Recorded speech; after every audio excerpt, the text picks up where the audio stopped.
저희 조코피TV는 인터넷 가전 렌탈 변경 시 현금으로 110만원 당일 지급, 인터넷 끝판왕, 썬팅 필름의 새로운 패러다임을 선사하는 T9 필름 신차 검수부터 장기 렌트 리스까지 모빌리티 서비스의 정수 카스페이스와 함께합니다.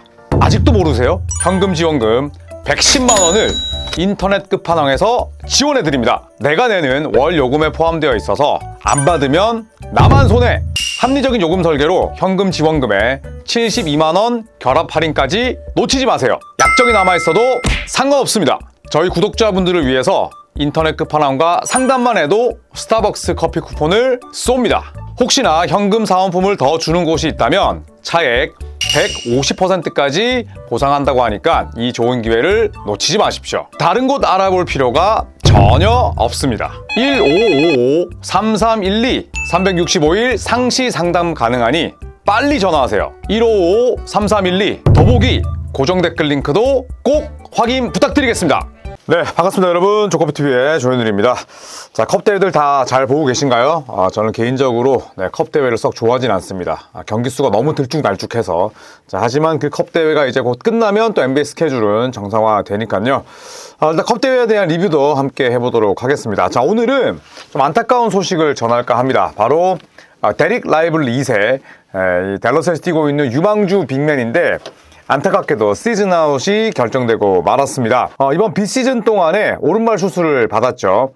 네, 그리고 시즌 중에도 이 오른발 부종 및 통증이 지속됐습니다. 그래서 계속 출전과 결장을 반복했었고 라이블리 2세는 무릎 부상까지 겹쳤습니다. 굉장히 좀 NBA 데뷔 이후에 많이 다쳤던 선수인데 그러면서 결국 7게임밖에 뛰지를 못했습니다.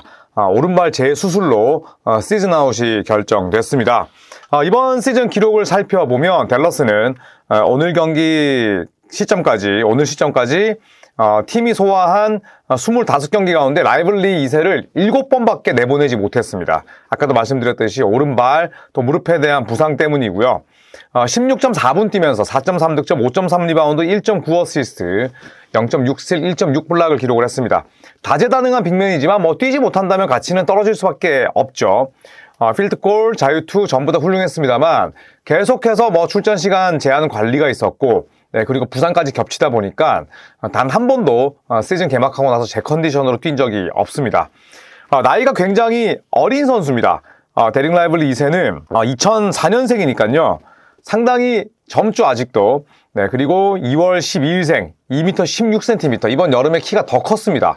104kg이니까 상당히 깡마른 빅맨인데 보통 이렇게 깡마르고 운동 능력 좋은 빅맨들이 하체를 잘 다치진 않거든요. 보통은 좀 무게가 나가고 그리고 또 그 무게에도 불구하고 중력을 무시하는 그런 운동 능력의 소유자들이 많이 다치는데 라이블리 2세는 몸이 상당히 가볍습니다. 그럼에도 불구하고 너무 부상이 잦았죠. 2023년 1라운드 12순위로 OKC의 지명을 받고 댈러스로 트레이드가 됐었는데 그래서 데뷔 이후 새 시즌 살펴보면 시즌 아웃이 결정됐기 때문에 246경기 가운데 148경기를 결정하게 됐습니다. 3년 동안 100경기도 뛰지 못했어요. 98경기 출전에 그칩니다. 자이언, 조엘 엠비드 저리 가라죠. 상당히 좀 안타까운 그런 출석률이 아닐 수가 없겠습니다. 자, 역대급 유리몸으로 가면 안 되겠죠. 그런데 지금 여러 가지 라이블리 2세를 향한 이런 화살표는 그 역대급 유리몸을 가리키고 있습니다. NBA 데뷔 이후의 출석률은 40%가 안 돼요. 39.8%에 그쳐 있고요. 1년 차에는 55경기 출전에 그쳤습니다. 허리 타박상, 그 다음에 얼굴을 다치기도 했었고요. 굉장히 부상 부위가 다양했어요. 기타 컨디션 난조로 인한 결장이 잦았는데 이때가 그나마 많이 뛴 거였습니다. 2년 차 때도 36경기밖에 나서지를 못했습니다. 오른쪽 발목 스트레스 골절 때문에 약 3개월 동안 결장했고요. 그리고 이번 시즌인 3년차 오른쪽 발 수술로 7경기 뛰고 시즌을 접게 됐습니다. 고등학교나 대학교 때의 기록을 살펴보면 별로 많이 안 다쳤어요. 인저리 프론이 아니었습니다. 듀크 대학 시절에는 1년밖에 다니지 않긴 했습니다만 평균 이상의 내구성이 있었고요. 2022-23 시즌 때 듀크 대학 유니폼을 입고 34경기 출전했습니다. 많이 뛴 거죠. 그러니까 입학 직후에 햄스트링 부상 때문에 1개월가량 결장한 것이 전부일 정도로 아마추어 때는 괜찮았어요. 그런데 프로 오자마자 사실은 팀도 잘못 만났고 단장도 잘못 만났고 본인의 부실한 몸 관리도 있을 수 있겠지만 여러 가지 불운과 좀 악재가 겹치면서 3년 동안 100경기도 뛰지 못한 그런 선수가 돼버렸습니다. 제대로 관리받지 못했습니다. 라이벌리 부상은 사실 본인의 잘못에 기인한 바가 크지만 외부적인 환경도 굉장히 많이 봤습니다. 라이벌리 이세 같은 경우에는 처음에 부상이라는 평가를 받았을 때 한 3경기 빠지면 된다? 7일에서 한 열흘 정도 빠질 것이다 라는 평가가 있었습니다. 그런데 공백 기간이 점점 늘어나는 거죠. 트레이너가 운동시켜보니까 또 몸을 살펴보니까 지금 복귀 못하는 거야. 선수도 아프대, 뛸 수가 없대. 자, 그러다 보니까 댈러스 의료진이 당황하기 시작합니다. 자, 그리고 향후의 치료 과정을 놓고 전문가들의 의견을 구할 예정이라고 댈러스 구단이 밝혔어요. 하지만 결과는 이미 늦었고요. 별다른 후속 조치를 마련하지 못한 채 결국에는 재수술 및 시즌 아웃됐습니다. 딱 이 한 문장 4개만 보더라도 댈러스가 얼마나 엉망인지를 알 수가 있죠. 당연히 댈러스 의료진에 대한 거센 비판이 제기됐습니다. 최초 라이벌리 부상에 대한 오판이 있었고 또 관리도 부족했다는 걸 입증하는 꼴이었죠. 구단 의료진들에 의해서 상황이 악화됐다는 의견이 대두되고 있습니다. 그래서 이거는 제가 뒤에 후술하기로 하고요. 자, 이렇게 되면서 이 댈러스 한때 빅맨이 너무 많은 거 아니야? 이런 평가를 받았었죠. AD, PJ 워싱턴, 데니얼 게포드, 데릭 라이블리 2세 4명까지 있고 플래그도 엄밀히 따지면 프런트 코트 자원이고 드와이트 파웰까지 있으니까 너무 과밀화된 거 아니야? 이런 평가를 받았었는데 아닙니다. 이제는 빅맨이 부족해졌어요. AD, 라이블리 2세, 데니얼 게포드 이 3명의 빅맨 트리오가 지난 시즌에는 딱 5경기 함께 뛰는데 그쳤습니다. 함께 인액티브가 아니라 액티브에 올라가 있어서 경기를 뛴 횟수가 5번. 올 시즌 단 1분도 함께 이 3명이 뛴 적이 없습니다. 그만큼 부상이 잦고 부상이 잦은 선수들을 데려온 댈러스의 문제도 있지만 왜 댈러스만 가면 많이 다치느냐 이 부분도 우리는 고찰이 필요하다는 거죠. 두 번째, OKC는 또 웃고 있습니다. 자, 오늘도 피닉스 선즈를 거의 개막사를 냈는데 OKC는 지금 클리퍼스가 못할수록 더 웃을 수밖에 없죠. 왜냐하면 클리퍼스의 다음 시즌 드래프트 1라운드 픽 비보호 지명권을 가지고 있단 말이죠. 클리퍼스가 못하면 못할수록 OKC는 웃습니다. NBA 역사상 최초로 우승 달성하고 1순위 픽 거머쥘 수도 있는 팀이 OKC예요. 그런데 요 딜에도 OKC가 들어가 있습니다. 뭐냐면 2023년 드래프트 직전에 OKC는 케이슨 월라스 지명을 원했어요. 그런데 케이슨 월라스가 앞에 뽑힐 것 같으니까 당연히 픽업을 해야 될 거 아니에요? 픽업을 그러면 상대방은 그냥 해줍니까? 아니죠. 2라운드 픽을 주던지 아니면은 우리가 샐러리 덤프를 하나 넘기던지 이런 조건이 있을 거 아니에요? 댈러스는 오케이 그러면 니네가 우리 다비스 베르탕스 악성 계약 하나 가져가지고 그 다음에 우리는 라이벌리 2세 원하니까 니네가 라이벌리 2세 원한다고 뽑는다고 확답해주면 우리가 케이슨 월라스 뽑아서 바꾼 거였습니다. 댈러스는 다비스 베르탕스라는 샐러리 덤프를 보내면서 샐러리 캡이 다이어트에 성공을 했고 그 다음에 라이벌리 2세를 뽑았죠. OKC에서 뽑았기 때문에 댈러스가 데려온 거고 OKC는 케이슨 월라스를 원했기 때문에 댈러스 쪽에 제안을 했는데 뚜껑 열고 보니까 결국에 건강한 게 사실 승자잖아요. 케이슨 월라스 현재까지 173경기 출전했습니다. 무지막지하게 많이 뛰었죠. 네, 그리고 데릭 라이블리 2세는 현재까지 98경기인데 현 시점에서 놓고 봐도 1.8배를 뛰었고요.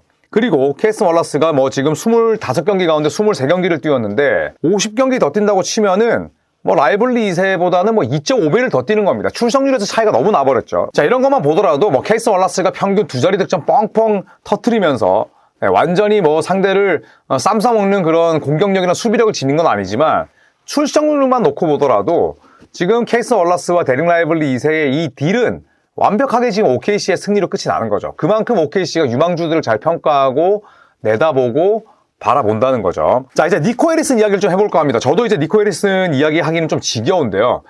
지금 이 라이벌리 2세의 부상을 놓고 봤을 때 니코 해리슨이 얼마나 악영향을 끼쳤는지 정도는 제가 설명을 드려야 될 것 같아서 조사를 좀 했습니다. 라이벌리 2세의 잦은 부상은 니코 해리슨 전 단장의 직간접적인 영향이 있었다는 의견이 있는데 저도 동의해요. 왜냐하면 일단 첫 번째, 수석 트레이너를 바꿨습니다. 니코 해리슨 단장이 갑자기 바꿨어요. 단장 부임 이후에 구단 운영에 대한 통제력을 니코 해리슨 단장은 굉장히 키우길 원했습니다. 그래서 눈에 가시였던 수석 트레이너를 갑자기 교체하는데 이것도 제가 나중에 말씀을 드리겠지만 니코가 날린 핵심 2명이 있어요. 제레미 홀스폴이라는 운동 능력 담당 이사가 있습니다. 선수들의 운동 능력, 그 다음에 선수들의 지금 에너지 뭐 이런 부분들을 다 담당하는 이 양반 잘랐고요. 두 번째는 핵심 인물인 케이시 스미스라는 분입니다. 수석 트레이너였는데 니코 해리슨 단장이 잘랐어요. 자, 이후에 상대적으로 경력이 부족한 하지만 본인이 쉽게 컨트롤할 수 있는 요한 빌스버러 키스 벨튼이라는 인물을 선임합니다. 이게 악몽의 시작이었고요. 그 이후에 미흡한 선수 관리, 여러 가지 문제가 터지면서 댈러스가 부상 악재에 더 자주 시달리게 됩니다. 수석 트레이너 바꾸고 나서 그 악영향이 곧바로 드러난 거죠. 자, 그런데 니코 해리슨이 관리 좀 편하게 하고자 데려왔던 이 의료진들 간에 충돌이 일어납니다. 특히 라이블리 2세 부상에 대해서 의료진들끼리 의견이 다툼이 있었는데 맨 처음에는 단순 발목 염좌로 판단된 부상이 결국 스트레스성 피로골절로 판정이 됐습니다. 이것도 오판한 거죠. 또 하나는 계속된 이런 선수단에 대한 부족한 관리 능력으로 인해서 라이블리를 비롯한 여러 선수들의 부상이 악화됐습니다. 단테 엑섬도 결국 시즌 아웃 됐잖아요. 자, 그런 것들을 보면 얼마나 이 컨디셔닝 파트에서 핵심 인물들의 존재감이 중요한지를 알 수가 있는데 니코 해리슨 단장은 사심 채우고자 이런 부분들을 간과했습니다. 자, 그리고 팀 맥마은, 댈러스 소식을 굉장히 잘 전해주는 인물인데 라이블리 부상에 대해서 무슨 얘기를 했었냐면 라이블리 2세의 부상을 놓고 격렬한 언쟁이 오간 두 인물이 있다. 바로 신임 트레이너인 빌스버러와 벨튼이 주인공이다. 니코 해리슨이 앉힌 그 인물입니다. 댈러스 구단의 선수 관리가 얼마나 미흡했는지 알 수 있다. 이런 얘기를 했고 또 다른 언론에서는 두 사람, 그러니까 빌스버러와 벨튼은 완전히 현재 분리돼 있고 적대적이다. 그러니까 콩가루 집안인 겁니다. 그리고 이 둘의 분열로 인해서 선수들만 고통받는 불행한 환경이 조성되고 있다. 또 이런 보도도 나왔습니다. 얼마나 댈러스의 지금 컨디셔닝 파트와 트레이닝 파트가 개판인지 알 수가 있는 거죠. 자, 그리고 팀 트레이너의 자격 논란도 일어났습니다. 이 보도에 따르면 수석 트레이너는 원래 NSC라는 자격증을 취득한 이후에 3년의 경력을 더 보내야 한다고 명시되어 있지만 이 벨튼 같은 경우에는 CSCA 자격증만 보유하고 있다고 해요. 시간을 보내지도 않았고 또 정확한 자격증을 가지고 있는 것도 아니죠. 참 댈러스 문제가 많습니다. 자, 니코 해리슨 단장이 잘리기 전까지의 댈러스의 주요 부상 일지를 살펴보면 2사2호 시즌 앤서니 데이비스 왼쪽 내전근 부상, 이거는 뭐 오자마자 부상이기 때문에 요게 니코 때문이다 라고 볼 수는 없지만 그 살 좀 쪘고 맥주 좀 많이 마신다고 결국 그 체중 문제 때문에 우려해서 돈치치를 내보낸 그 대가로 데려온 선수가 곧바로 다친다는 것 자체가 문제가 있는 거죠. 트레이드에 대한 당위성이 없는 겁니다. 그리고 데릭 라이블리 2세 오른쪽 발목 스트레스 골절로 지난 시즌 아웃됐고요. 그리고 데니얼 게포드 오른쪽 무릎 부상, 카이리 어빙 왼쪽 무릎 ACL 파열. 공통점은 전부 다 하체 부상입니다. 자, 이번 시즌 데릭 라이블리 2세 오른발 수술 후유증과 무릎 부상 때문에 결국 오른발 재수술 받기로 결정하고 시즌 아웃. 단테 엑섬 오프시즌 때 오른쪽 무릎 수술 받았는데 맨 처음에는 시즌 아웃, 그러니까 시즌 엔딩 서저리가 아니었어요. 네, 그런데 이후에 후유증 그리고 또 재수술을 하기로 결정하면서 아예 아웃. 앤서니 데이비스 종아리 부상 때문에 14경기 결장 이후에 복귀.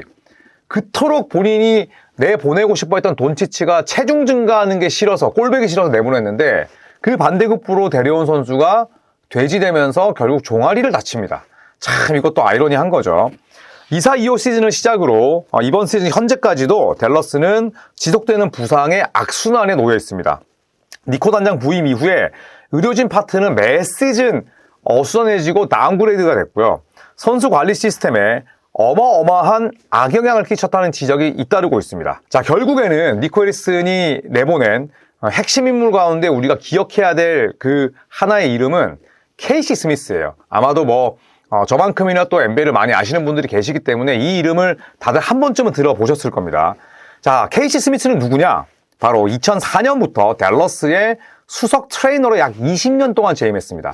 2004년이면 한참 마크 큐반 구단주가 돈 쓰고 다닐 때예요. 그 당시에 2000년대 초반에 30개 팀 통틀어서 가장 구단의 시설이나 환경이 좋았던 구단이 두 개가 있습니다. 바로 포틀랜드 트레일블레이저스와 댈러스였어요. 포틀랜드는 폴 알렌 구단주가 돈 많이 썼고요. 댈러스는 마크 큐반 구단주가 전용기도 거의 앞다투어서 제일 먼저 도입을 했고 여러 가지 시스템, 그 다음에 그때 경기장도 새롭게 지었죠. 돈을 무지막지하게 많이 썼을 때였어요. 당연히 트레이닝 파트에도 기계나 설비만 신경을 쓴 게 아니라 그만큼 좋은 인물들을 많은 돈을 주면서 데려왔습니다. 그 중에 하나가 바로 케이시 스미스였어요.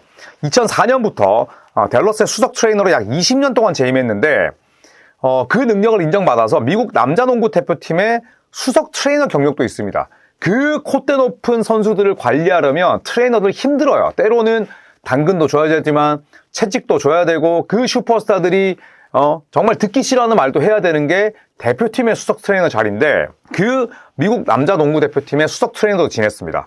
여기에 덕 노비츠키, 루카 돈치치, 그러니까 댈러스를 거쳤던 그 뛰어난 슈퍼스타들과도 굉장히 좋은 관계를 유지했다고 해요. 그만큼 뭐 개인의 인성도 좋았고 능력도 뛰어났음을 유추할 수가 있는 거죠.